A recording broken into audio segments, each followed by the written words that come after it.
Olá! A quadra chuvosa de 2008, que foi acima da média histórica no Ceará, deixou o estado numa situação confortável. Reservatórios que há anos não atingiam a capacidade máxima sangraram. A água fez açudes virarem pontos turísticos e a população respira aliviada com a garantia hídrica. Esse conforto é possível porque no estado existe uma boa estrutura de armazenamento de água. Os açudes são responsáveis pelo bom índice de aproveitamento hídrico. Mas não podemos esquecer de que estamos numa região semiárida, de sol escaldante, em que pode chover demais no ano e nada no seguinte. Ou mesmo quando as precipitações são altas, elas chegam de forma irregular e não banham todas as regiões. A segurança hídrica é um dos assuntos do programa Conhecer de hoje. No interior do Ceará, reservatórios cheios garantem abastecimento, mas não afastam o medo da falta d'água quando a chuva não chegar. Produtividade e empreendedorismo. Perímetro Irrigado Curu Paraipaba investe em tecnologia para agregar valor ao coco, um dos mais famosos do país. Potencial da tradição. No Piauí, você vai conhecer o açude Caldeirão, um dos mais antigos do Nordeste. Construído há mais de 6 décadas, o reservatório é conhecido pelo aproveitamento total da água. O programa Conhecer está no ar. O período de chuva terminou, mas a quadra invernosa deste ano, acima da média histórica, deixou saldo positivo nos açudes cearenses. Os reservatórios mantêm bom nível de água e dão segurança de abastecimento. Mas quando falamos em região semiárida, não dá para respirar tão aliviado. É que a chuva pode não aparecer nos anos seguintes. Por isso, a população está sempre em alerta. Nos próximos 2 anos, o Ceará não deve ter problemas de abastecimento d'água. O estado está com 81,4% da capacidade total de armazenamento dos reservatórios. Significa que a maioria dos açudes cearenses está no que a Companhia Estadual de Gestão dos Recursos Hídricos considera a situação muito confortável. Uma situação confortável para a maioria da população, principalmente a população urbana. Aquela população que habita sedes municipais, distritos, que de uma forma ou de outra já tem uma rede de água potável na sua casa, para atender seus domicílios. A maioria dos 129 açudes monitorados pela COGER se aproximou ou chegou à capacidade máxima de 100 milhões de metros cúbicos de água. É o caso do Fogareiro, em Quixeramobim, e do Jaburu 2, em Independência. Mas a situação ainda preocupa, principalmente quem vive na zona rural.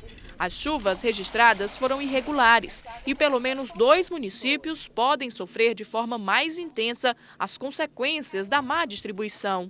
Em Nova Russas, a população já é obrigada a fazer racionamento d'água. A situação pode complicar também em Quixadá. O açude Cedro, um dos maiores do estado, está com apenas 7% da capacidade de armazenamento. No caso de Quixadá, a situação não é tão crítica porque 70% do abastecimento de Quixadá é proveniente do açude Pedras Brancas. E poderá o governo do estado implantar rapidamente uma nova adutora ampliando o sistema de abastecimento de Quixadá. Mas a curto prazo também deverá ter um racionamento de pelo menos 30% na cidade de Quixadá. No próximo bloco, fruticultura irrigada tipo exportação. Você vai conhecer o perímetro irrigado Curu Paraipaba. A produção de coco abastece vários estados brasileiros. A água também chega ao mercado externo, industrializada. O DENOX publicou o edital para desapropriação na área do município de Acaraú, no norte do Ceará, onde será implantada a segunda etapa do perímetro irrigado Baixo Acaraú. Mais de 9,5 milhões de reais serão liberados para moradores de 33 propriedades. A segunda etapa do projeto, incluída no Programa de Aceleração do Crescimento, o PAC, está orçada em 102 milhões de reais. A obra deve ser executada até 2010.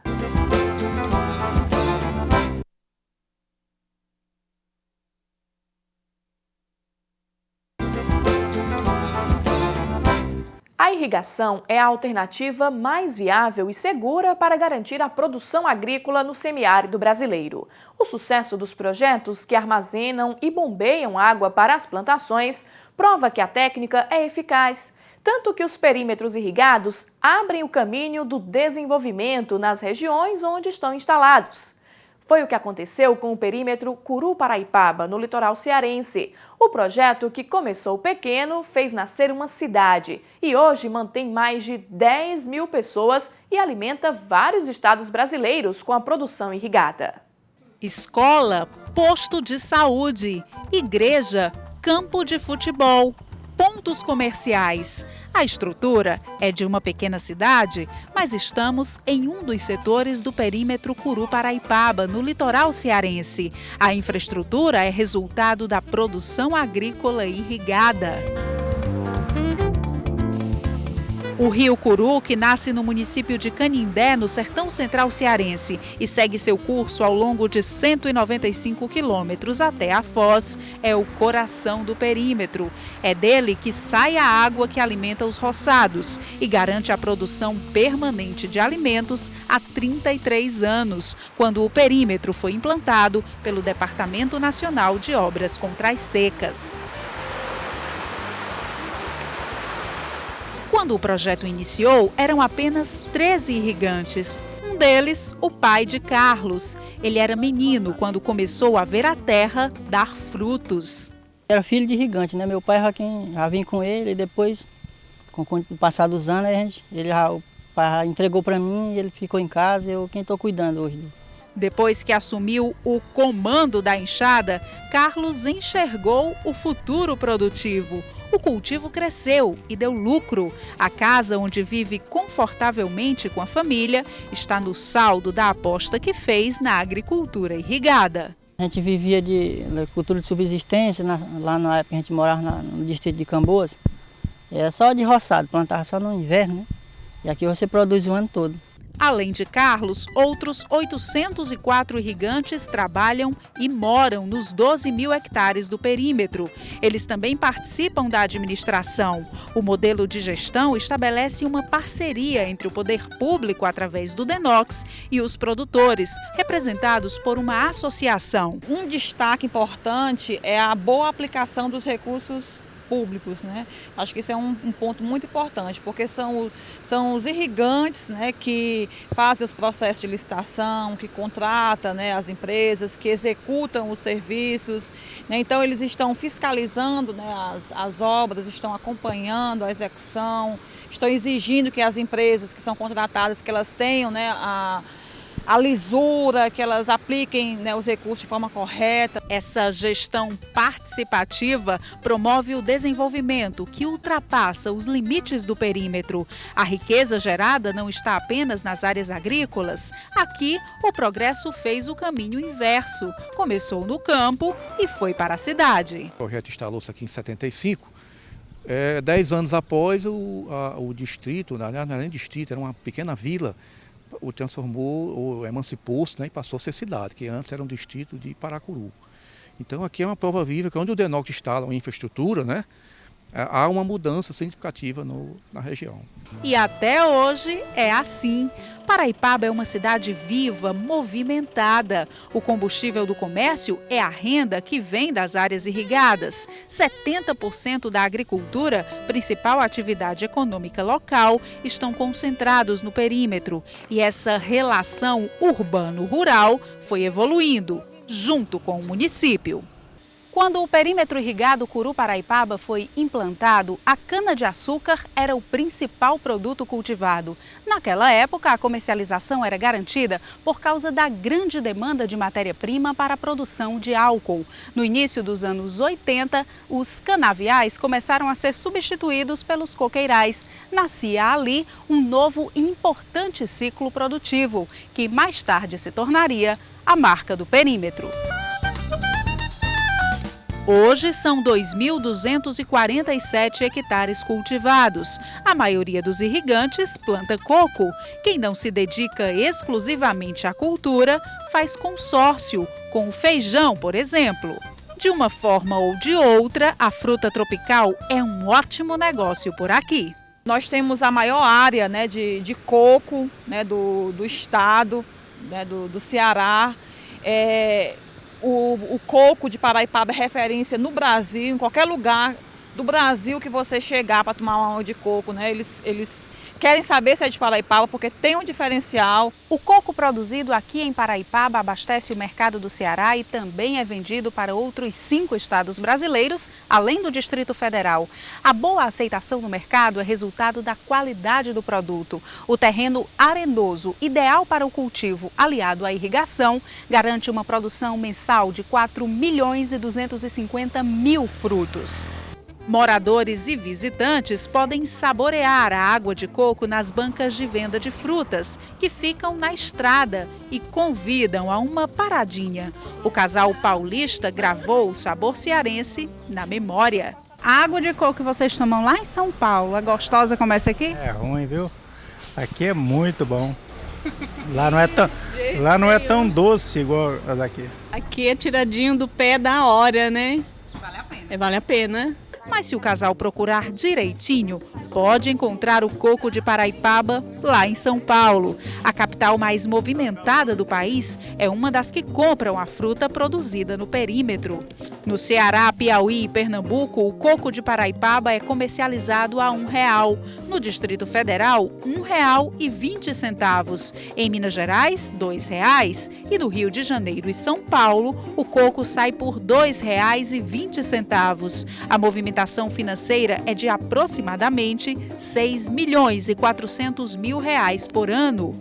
O mercado externo também bebe a água de coco de Paraipaba e ela cruza as fronteiras assim, industrializada. O processo acontece aqui mesmo no perímetro, onde a empresa foi montada por investidores privados. Tem coco engarrafado, polpa de coco verde e a água armazenada em embalagens que comportam e preservam grande quantidade.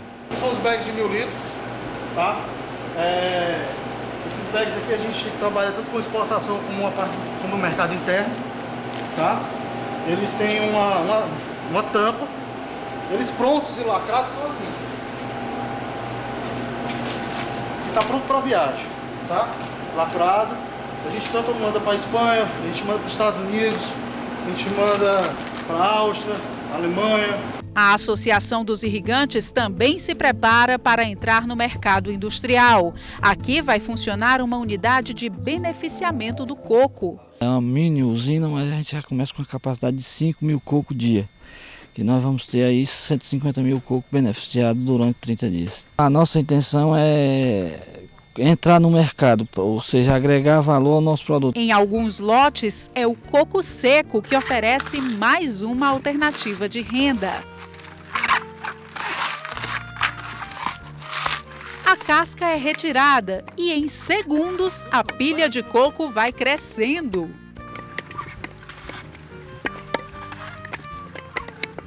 Seu Francimar flexibilizou a cadeia produtiva. Dependendo da época e da demanda de mercado, ele faz a opção pelo coco seco ou verde. A produção não para. É direto, sabe? É direto. Só que tem tempo que fracassa, tem tempo que melhora o preço assim, sabe? Mas que é direto, não para não. Seco e verde. Dá para garantir a comida? Dá, a gente já comer, né? A gente batalha e entra para comer. A experiência com o manejo está no sangue. Seu Francimar faz parte de uma família que se dedica ao coco há décadas. São 4 gerações na atividade. Pai, filho, neto, até primo, né? Da família tem no meio. Mas não é só de coco que vivem os agricultores. A graviola também brota fartamente nessas terras. Nesse lote, a produção recebe uma injeção diária de entusiasmo. As irmãs Marcileuda e Marcília são responsáveis pelo manejo. Elas cresceram vendo o pai lidar com as frutas e aprenderam rápido. Terminaram os estudos e não pensaram 2 vezes. A profissão estava a poucos metros de casa. Jovens e apaixonadas pelo campo, elas decidiram se dedicar à graviola. A família é 4 mulheres. Aí só meu pai não dava conta, né, de vir. A gente teve que vir fazer a polinização. Enquanto ele fazia o serviço mais pesado, já ficava maneiro pra gente. Polinização, que a gente tem que vir todos os dias, desbrotar. E aí vocês aprenderam a gostar da lida? A gente gostou e a gente não quer sair daqui mais não. A gente gostou e quer ficar aqui. E hoje vocês entendem tudo de graviola. A gente procura, né? A gente procura, como é que diz, assim, se atualizar, né? As novidades, trazer para cá. Marcileuda colhe, polda. Alguns galhos novos que nascem pelo meio, a gente sempre tem que eliminar, que é para ir abrindo mais a planta, para correr mais ar, mais ventos no meio delas. Marcília examina os frutos e acompanha o trabalho das formigas. Aqui, parceiras importantes. Ela está junto com a gente, combatendo alguns insetos, praga que fica sobre o fruto. E aí já também, né, um fruto orgânico, né, que fica. Já porque nesse fruto a gente não usa defensivo de maneira alguma. Como vocês podem ver, né, elas fazem a casinha delas aí, e aí percorre todo o fruto e vão eliminando todos os fungos, pragas, doenças que ficam na graviola. E as tarefas das irmãs vão além. A visão empreendedora abriu mais uma possibilidade de faturamento. A graviola, que não é vendida in natura, é beneficiada. Bem, o trabalho das meninas não termina lá na roça. Depois que elas chegam em casa, aí começa uma outra etapa de aproveitamento das frutas que foram colhidas lá no campo. Vocês fazem polpa de graviola, não é isso? A gente faz polpa de graviola. A gente faz de duas maneiras. Tem essa aqui. Essa, como pode ver, né, aqui, essa aqui é um pacotinho, esse aqui a gente entrega para as lanchonetes, aqui mesmo perto, aqui mesmo. A lanchonete pede, a gente faz um pacotinho de 1 quilo, dividido em porções, 250 gramas. Mas isso é pouca coisa, nossa produção mesmo é nessa aqui, com caroço, que chama, aqui nós chamamos de pasta grossa, né? A gente entrega a atravessador. Pega aqui, aí leva para o destino. E a expectativa de vocês é de crescer, realmente investir nesse negócio. Vocês não querem negócio de ir para a cidade grande, sair daqui, vocês querem mesmo é trabalhar com a graviola. A gente quer trabalhar com a graviola, eu acho que dá para vencer, para conseguir, né? Nesse outro lote, a agricultura foi substituída pela pecuária. Seu Pedro decidiu investir em gado leiteiro. Começou com 3 vacas da raça Jersey, hoje são 60. O pasto que alimenta o rebanho é plantado no lote e o manejo dos animais acontece no quintal de casa. Daquele jeito, bem sertanejo. As vacas são batizadas e chamadas pelo nome. Bora, Verônica. O trato pra lá de informal e até divertido não dispensa o aparato tecnológico. O negócio é incrementado. A ordenha é moderna, bem equipada e obedece a todas as normas de higiene para manter a qualidade exigida pelo mercado. O meu interesse aqui é produzir leite de boa qualidade. Você está vendo aqui o que eu já tenho hoje já de estrutura. Eu gasto com material de limpeza, o que todo laticínio usa. A tecnologia que eu uso é incrementada pelo Senar, pelo próprio Denox que ajudou com os técnicos aqui para fomentar aqui a pecuária. Mas foi muito humilde ainda a parcela dessa pecuária. E eu tento renovar, porque é o seguinte, eu tento crescer, vou crescer e quero absorver toda a tecnologia de leite. Eu amo leite. E essa vontade de crescer é a mola que impulsiona o produtor. As vacas que atendem pelo nome no pasto são cadastradas no computador. Ficar assim, de cara com a máquina, foi mais um desafio vencido. Seu Pedro sabia que era necessário acompanhar os novos tempos. Eu tinha na medo do computador, não, já vou lá, mexo. Ele fazer o trabalho de manejo, eu não sabia, o pasteio rotacionado. Foi um grande negócio que eu tinha, forrageira, tinha 3 carroças, acabei com tudo. Hoje as vacas eu tenho esses animais todinho, tudo com pasteio rotacionado. Aqui vem só tirar o leite. E ele se prepara para ir mais longe, bem longe. Eu ainda tenho fé de mandar leite para a China ainda. O futuro sem limites, a força jovem no campo, as conquistas, os negócios que ultrapassam fronteiras, o desenvolvimento na zona rural e na urbana. O nordestino é um empreendedor. Se houver terra e água, ele faz a produção acontecer.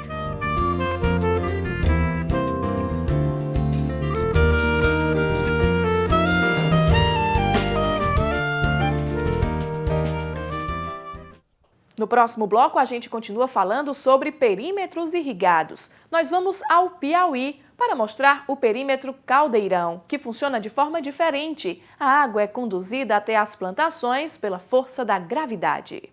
Boas expectativas para o setor sucro-alcooleiro brasileiro. A estimativa é que até o ano 2010, mais de 450 unidades produtoras de açúcar e álcool estejam funcionando no país. E a previsão de investimentos é de 33 bilhões de dólares na instalação de novas unidades produtoras até 2012. Hoje, a cana-de-açúcar responde por 16% da matriz energética brasileira, uma das mais limpas e renováveis do mundo, atrás do petróleo e derivados, responsáveis por 37% da matriz. Da planta pode-se aproveitar o caldo, o bagaço e a palha para a produção de açúcar, etanol, adubo e bioeletricidade, com vantagem de reduzir impactos ambientais e gerar créditos de carbono.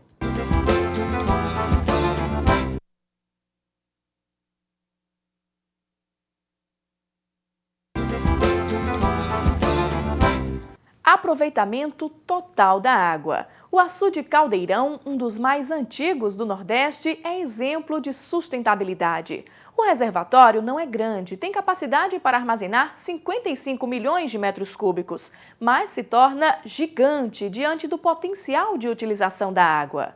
O Caldeirão abastece cidades, garante o funcionamento de uma estação de piscicultura e ainda potencializa o turismo regional no Piauí.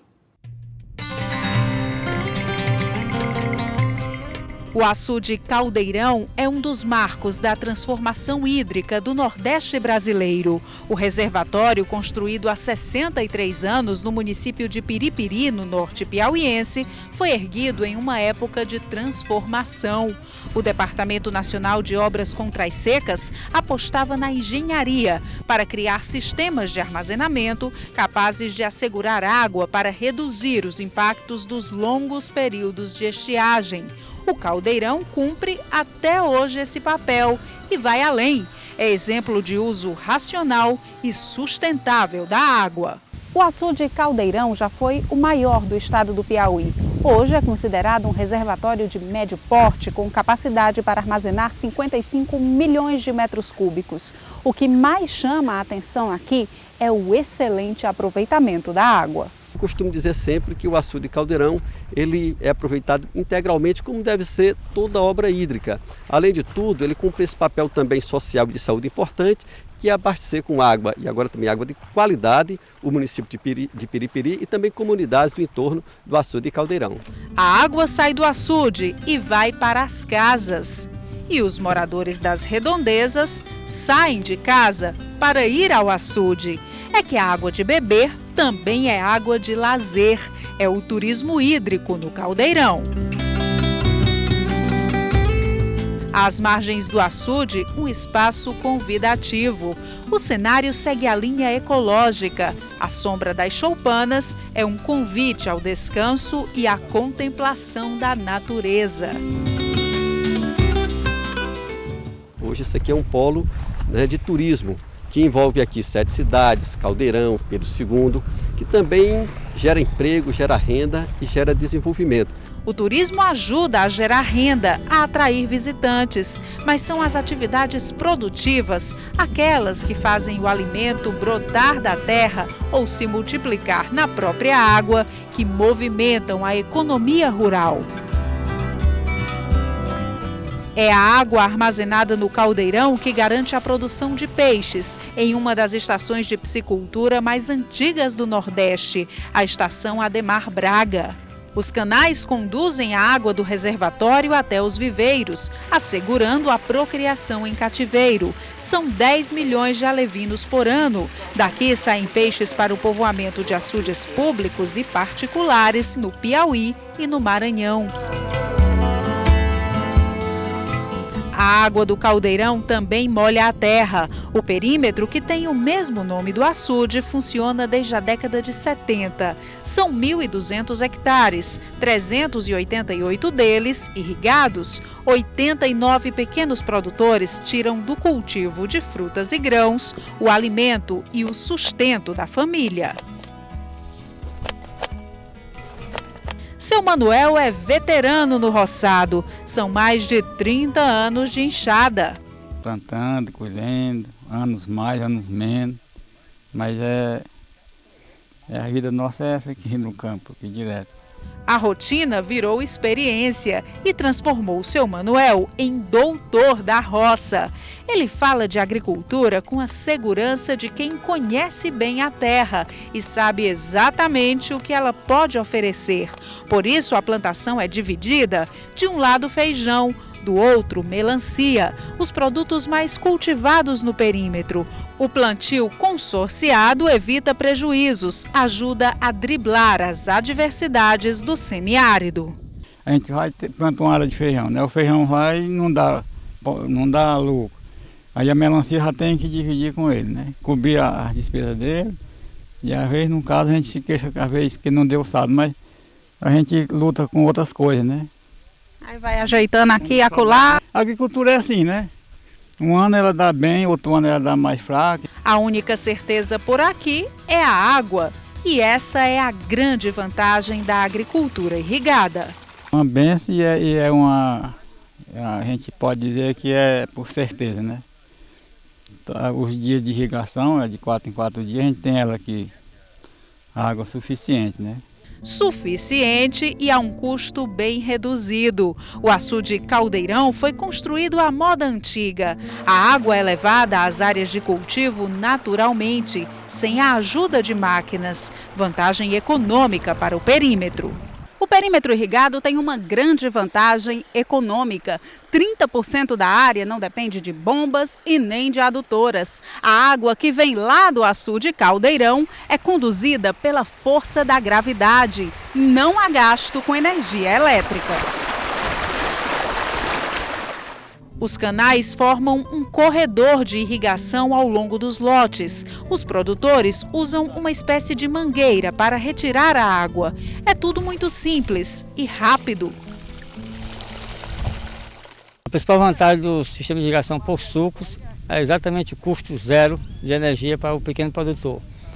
Já vejo que nós temos uma distância de aproximadamente 5 km, onde essa água escoa através dos canais secundários e chega até o produtor sem nenhum custo de energia. Há outras áreas do perímetro onde a irrigação depende de energia. Nesse caso, o custo de produção é maior, mas há a vantagem do direcionamento hídrico, ou seja, é possível irrigar pontualmente o local desejado, evitando o desperdício. De uma forma ou de outra, uma coisa é certa: água não vai faltar. E isso é o que realmente importa no semiárido. Maria, em primeiro lugar, a água, né? Sem a água nós não poderíamos fazer nada.